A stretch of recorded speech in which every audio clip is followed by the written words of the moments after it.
그래서 우리 1절부터 5절까지 우리 합독하도록 할게요. 사랑을 추구하며 신령한 것들을 사모하되 특별히 예언을 하려 하라. 방언을 말하는 자는 사람에게 하지 아니하고 하나님께 하나니 이는 알아듣는 자가 없고 영으로 비밀을 말함이라. 그러나 예언하는 자는 사람에게 말하여 덕을 세우며 권면하며 위로하는 것이요 방언을 말하는 자는 자기 덕을 세우고 예언하는 자는 교회의 덕을 세우나니 나는 너희가 다 방언 말하기를 원하나 특별히 예언하기를 원하노라. 만일 방언을 말하는 자가 통역하여 교회의 덕을 세우지 아니하면 예언하는 자만 못하니라. 아멘. 자, 먼저 이제 1절에 보면은 사랑을 추구하라 이렇게 말했잖아요. 그 은사를 추구하라가 아니라 사랑을 추구하라는 거예요. 우리가 은사를 왜 받으려 하는 거예요? 왜 은사를 왜 받으려 하냐? 그렇죠? 이것만 받으면은 내가 완전히 뭐 어떻게 되는 줄 아는 거야. 그러다 보니까 사도행전에 이제 바 예수나 뭐 이런 사람들이 베드로나 이런 사도들한테 제가 돈 좀 드릴 테니까 당신이 갖고 있는 그 능력을 나한테 좀만 주십시오. 이랬다가 사도 베드로한테 홍군역이 나죠. 이게 돈 되겠거든. 돈 되겠으니까 이러는 거야. 돈 되겠으니까 자기가 그것만 받으면 사람 마음도 꿰뚫어 보고 막 사람 보는데 능력도 행하고 이래요. 그래서 외경 중에 베드로 행전이라고 있어요. 베드로 행전. 그래가지고 이제 베드로 행전 같은 경우는 막 베드로가 하늘로 막 날라요. 베드로가 하늘로 막 날라서 그 마법사랑 같이 대결을 벌이는 장면도 나오고 그래요. 그러다 보니까 그게 외경이라고 표현해요. 그래 베드로가 그냥 엄청난 능력을 행했어요. 이게 지금 성경에 나온 정도가 아니라 베드로가 정말로 예수님의 말씀하신 것처럼 너희가 나보다 더 큰 일을 행할 정도로 베드로가 그냥 엄청난 기적들을 행했거든요. 그러다 보니까 이 사람들이 이것을 추구하는 거예요. 이걸 추구하는 거예요. 이 능력을. 그러나 여러분 우리가 지난주에 말씀을 나눴듯이 이게 사랑을 목적으로 예수님의 사랑 안에서 교회의 덕을 세우고 우리 주님을 전하는데 이 역할을 감당하는 거지 이걸 가지고 내가 또 뭐가 달라지는 문제가 생기다 보니까 이거를 자꾸 추구를 하는 거예요. 소나무 뿌리를 붙잡고 어떻게든 받아보려고 그래가지고 막 별짓들을 다 하는 거예요. 막 사람들이. 이거 한 번만 받으면 된다고 생각하니까 막 열광주의에 빠져가지고 막 고개를 더 흔들고 막 이상한 행태들을 보여요. 막 그걸 받겠다고. 마치 무당 푸닥거리 하듯이 그런 일들이 너무나 많은 거예요. 여기도 그랬다는 거예요. 고린도 교회도 이런 식의 어떤 행태들을 보이니까 너희가 사랑을 추구하는 거지. 이게 너희가 이거를 그냥 신비주의로 빠져버리면 안 된다. 이렇게 지금 말하는 거죠. 신령한 것을 사모하되 특별히 예언하려고 하라. 그래서 이 은사들은 신령한 것이에요. 여러분 육적인 것이 아니라 신령한 것입니다. 그러나 이 신령한 것을 가지고 자신의 욕망과 정욕을 채우려 하는 이들도 있어요. 죄인이 받으니까. 그러다 보니까 여러 가지 문제가 생기고 하는 것이니까 이것은 정말 여러분 진실한 마음으로 여러분이 하나님 앞에 구해야 돼요. 진실한 동기를 가지고 하나님 앞에 구하세요. 정말 사모하듯이. 저는 9월이 제일 무서워요. 9월이 왜 무섭냐? 찬미 생일, 찬영이 생일, 사모님 생일, 결혼 기념일, 우리 권사님 생신 5개. 목돈 나가는 날이 9월 달이에요. 하나님 앞에 제가 물어봤어. 하나님, 왜 이렇게 9월에 저에게 이런 깊은 고난을 주십니까? 그랬더니 2006년도 9월 달에 제가 회심한 달이 9월이에요. 하나님이 선물로 주셨다는 거야. 너 9월에 내게 돌아왔지 않냐? 내가 9월에 너한테 선물 줬다. 찬미, 찬영이도 9월 달에 다 태어났어. 우리 사모님도 9월 달에 태어나고 결혼도 9월 달에 하고. 하나로 다 그냥 통일하세요. 네, 9월로 다. 근데 하나로 통일하려고 그랬어요. 야, 우리 케이크도 한 번만 사고 그러자. 그랬더니 각자 다 사야 돼.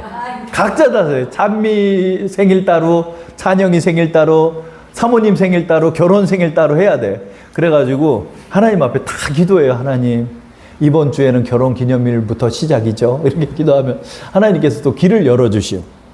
그런 것처럼 여러분 우리가 아이들이 자기의 생일날만 기다려요. 애들은. 왜? 아유, 내 생일날 이렇게 나한테 선물을 주시니까. 은사도 그런 거예요. 은사도 여러분이 그렇게 사모하는 마음을 가져 순수하게 사모하셔야 돼. 순수하게 사모하셔가지고 시기하는 마음으로 받으려고 그러면 안 돼. 근데 고린도 교회에서 시기하는 마음으로 받으려고 그래. 아유, 저 김권사도 받았어?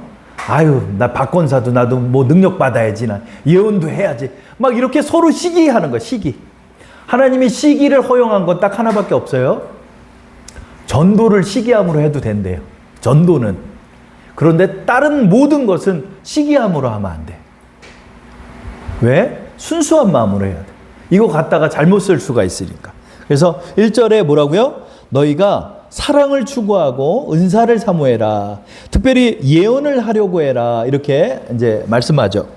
예언의 은사는 하나님의 뜻이 주의 종들을 통하여 인간에게 계시되는 것을 말해요. 그런데 이 예언도 점치듯이 하는 권사들도 있고, 그걸 많이 봤어요. 이거 전보듯이 하는 거예요. 그래가지고 장로가 막 목사 찾아가가지고, 아, 저 양말 공장 하는데 지금 성수동에 부지가 나왔는데요.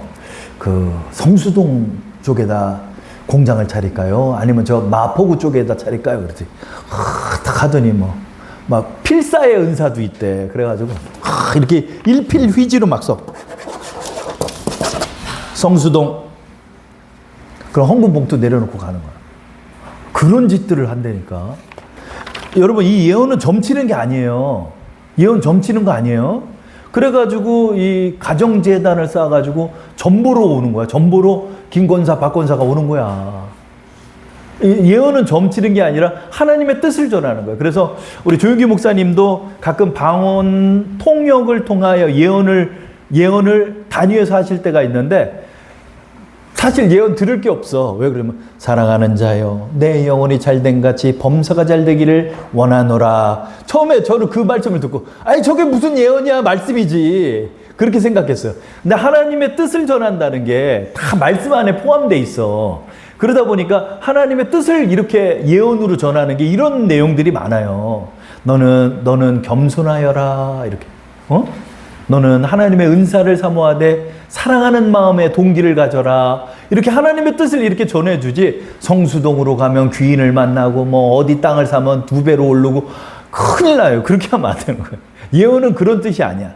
근데 예언은 2가지가 있어요. 이제 예언은 뭐냐면 예언이 임하는 은사가 있어요. 예언이 임하는 은사가 있는데 이 예언은 말 그대로 하나님의 예언이 임하는 거예요. 그때 제가 말씀을 드렸다시피 그 예언이 임하는 거예요. 이 너를 위해 기도하는 이 사람이 너 사위가 될 사람이다. 이렇게 특별한 부분에서 하나님이 계시할 때가 있어요. 정말 계시할 때가 있어요.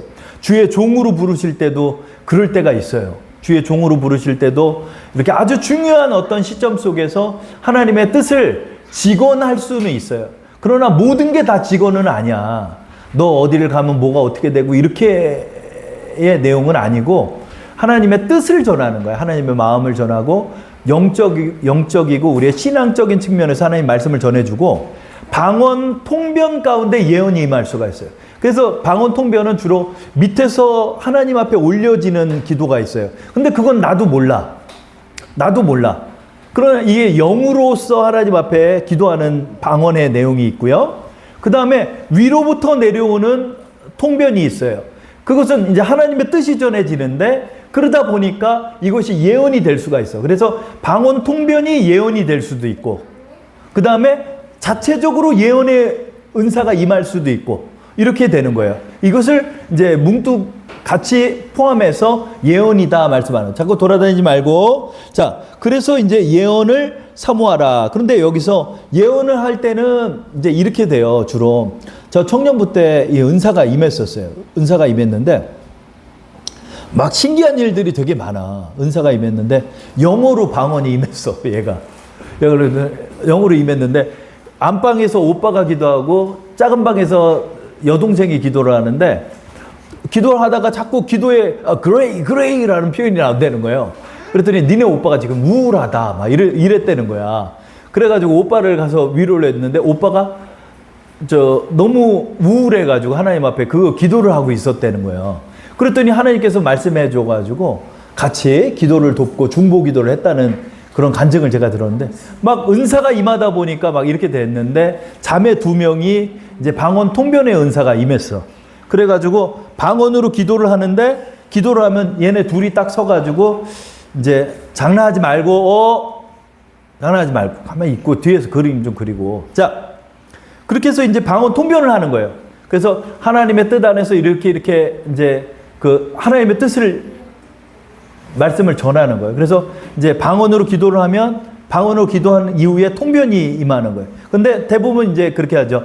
이제 뭐 나 여호와가 말하노라 이렇게 하면서 하나님께서 이제 이 교회를 향한 하나님의 뜻을 막 이렇게 막 말씀을 해요. 그러면 그걸 듣다 보면은 막 무서워. 왜냐면 하나님이 임하신 거니까. 그래서 이제 그렇게 되고 했었어요. 그래서 방언 통변을 같이 하는 거야. 얘도 통변을 하고 그 다음에 이 사람이 통변을 하는데 그 내용이 같아. 정말 이제 은사가 임했을 경우에는 그렇게 하다 보니까 교회가 아주 위험이 생기죠. 이 어미함이 생기고 경외함이 생기니까 교회가 폭발적으로 부흥했어요. 그냥 청년 20명 있던 게 막 100여 명이 넘고 이렇게 되면서 교회가 굉장히 흥왕했죠. 그래서 이 은사가 양날의 검 같아. 제가 보면 양날의 검이라는 게 그거잖아요. 남을 뵐 수도 있지만 그 뒷면에 있는 날에 의해서 내가 베일 수 있잖아요. 이 교회도 그런 부분이 있어. 왜 그러냐면 은사는 거룩하나 은사를 사용하는 인간이 죄인이기 때문에 이것이 아주 잘 균형을 갖추지 않을 때 위험할 수 있더라. 교회가 나중에. 부흥은 됐으나 교회가 이상해지는 거예요. 그렇기 때문에 이것을 아주 주의 깊게 질서를 갖추고 이제 은사를 사용해야 한다. 그래서 예배 질서에 관해서 말하죠. 그래서 예언의 역할은 첫 번째로는 하나님의 영적 진리를 알게 하여 자신이 죄인임을 깨닫게 해요. 그래서 마음에 막 숨어 있는 거를 막 지적해 버려요. 그러니까 막 껌뻑 죽어. 마음을 그냥 꿰뚫어 보니까 마음에 이제 갖고 있는 생각까지도 막 통변으로 나와버리니 사람이 완전 죽는 거야. 그래서 자신이 죄인임을 깨닫게 하고 두 번째로는 하나님의 계시 앞에서 인간의 마음에 숨은 일을 낱낱이 드러내어 자신의 진정한 내면 세계를 목격하게 한다. 셋째, 자신의 죄인됨을 깨달은 성도가 하나님께 나아가 죄를 자백하고 그분께 경배하게 하는 역사를 이룬다. 그러죠. 그래서 이것들을 저희 교회는 그렇게 임하지는 않았지만은 이 은사가 임한다면 이것들을 아주 절제하며 사용할 거예요, 저는.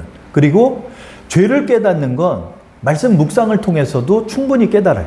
그렇기 때문에 이런 것을 이 한쪽으로만 편중되게 사용을 하면 위험할 수 있다는 거죠. 근데 하나님이 이거를 미리 우리가 공부하게 하시는 것 같아.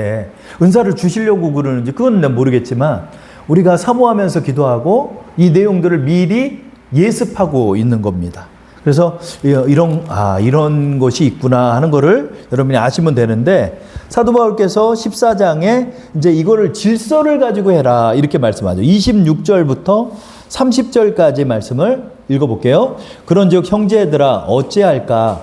너희가 모일 때 각각 찬송시도 있으며 가르치는 말씀도 있으며 계시도 있으며 방언도 있으며 통역함도 있나니 모든 것을 덕을 세우기 위하여 하라. 만일 누가 방언으로 말하거든 두세 사람이나 많아야 세 사람이 차례를 따라하고 한 사람이 통역할 것이요. 만일 통역하는 자가 없으면 교회에서는 잠잠하고 자기와 하나님께 말할 것이요. 예언하는 자는 둘이나 셋이나 말하고 다른 이들은 분별할 것이요. 만일 곁에 앉아 있는 다른 이에게 계시가 있으면 먼저 하던 자는 잠잠할지라. 그러니까 차례를 갖고 하라는 거야. 막 임하니까, 은혜가 막 임하니까 얘도 말하고 이쪽에서는 방언하고 저쪽에서 샬라샬라하고 막 교회가 난리도 아니야. 막 이렇게 되니까 그렇게 하지 말고 많아도 두세 사람까지만 딱 쓰고 한 사람이 예언할 때 나머지는 듣고 그 다음에 두 번째로 하고 세 번째로 해서 이 예언의 은사가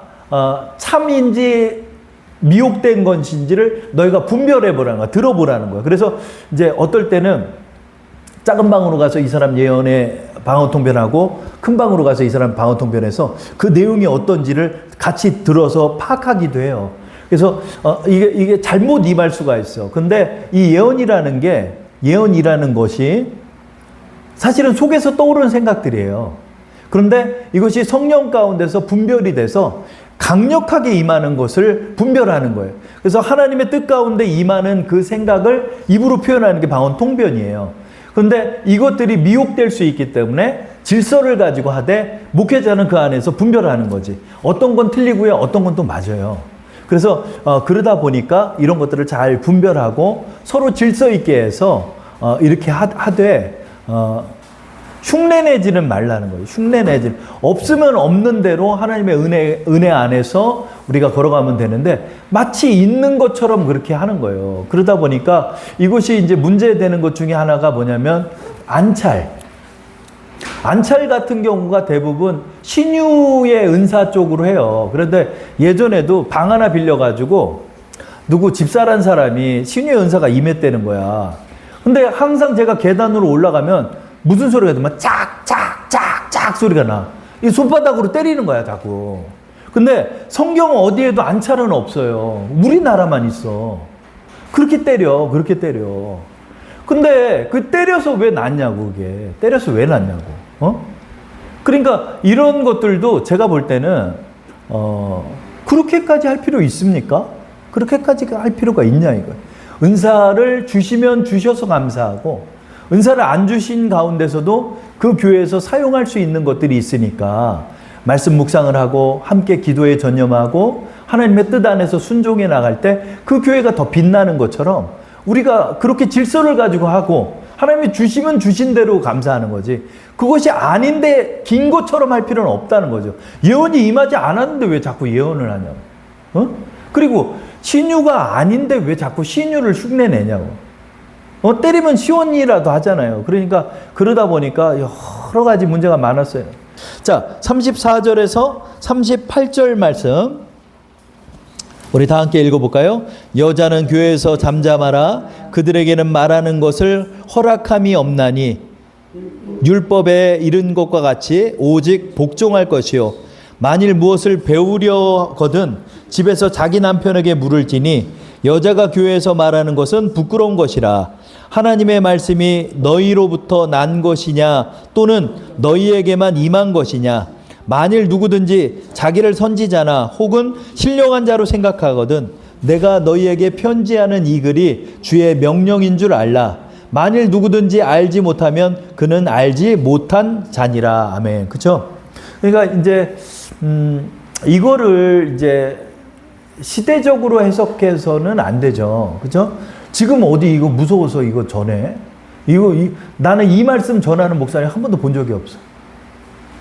김양재 목사님 한 번 하더라고. 이거 어디 무서워요? 교회 여성이 80%인데? 이거 못 전하지, 목사님 무서워서. 근데 이 말씀은 이런 거예요. 뭐냐, 은사가 다 임했는데, 인사가 임하다 보니까 목사님 말도 안 듣는 거야, 그냥. 막 방언으로 하고, 여기서도 막 방언을 너무 시끄럽게 하고, 이렇게 하고, 또 은사가 임하니까, 이제, 그 목회자의 권위를 따라서 질서 있게 하지를 않는 거야. 말도 안 듣고. 또 자기가 나가서 목사 돼서 나타나는 권사도 있고 그래요. 지금으로. 그러니까 이 교회에서 너무나 이게 혼란을 여성들이 많이 이 고린도 교회에서 취한 것 같아요. 그러니까 사도 바울은 이렇게까지 얘기하는 거예요. 조용히 너희는 순종을 먼저 배워라. 그래서 여러분 교회에서는요. 무엇이 옳고 그름을 보는 것보다 순종부터 배워야 돼요. 교회에서 순종하셔야 돼요. 여러분 죽을 수밖에 없는 죄인을 여러분 하나님께서 구원하셨잖아요. 그래서 우리가 그 순종하는 마음과 사랑하는 마음으로 해야 돼요. 근데 이제 하다 보면은 그렇지 않게 돼.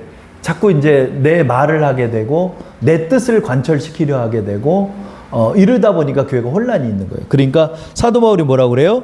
야, 너희 순종해라. 그리고 너희만 신령하냐? 그런 거야. 여기 37절 보세요. 만일 누구든지 자기를 선지자나 혹은 신령한 줄로 생각하거든 그래요. 사도 바울이 이렇게까지 말해요. 이 말은 편지가 아니라 하나님 명령이다 이렇게 얘기한 거야 지금. 그러니까 무조건 너희 이 말씀에 따라라. 이렇게까지 얘기한 거예요. 사도 바울이. 성도 앞에서 벌벌벌벌 떨면서 설교한 사람이 바울인데 이 말씀만은 이렇게까지 하는 거예요. 왜? 교회가 깨지게 생긴 거야. 깨지게 생긴 거야. 예전에 저 노원구에 목회하던 목사님이 있는데 누가 한 성도가 딱 들어온 거예요. 성도가 하나 들어왔는데 다 너무나 이제 은혜롭게 처음에 그렇게 하더래요. 그래서 너무 기뻐했는데 근데 자꾸 교회가 쌈이 나는 거야.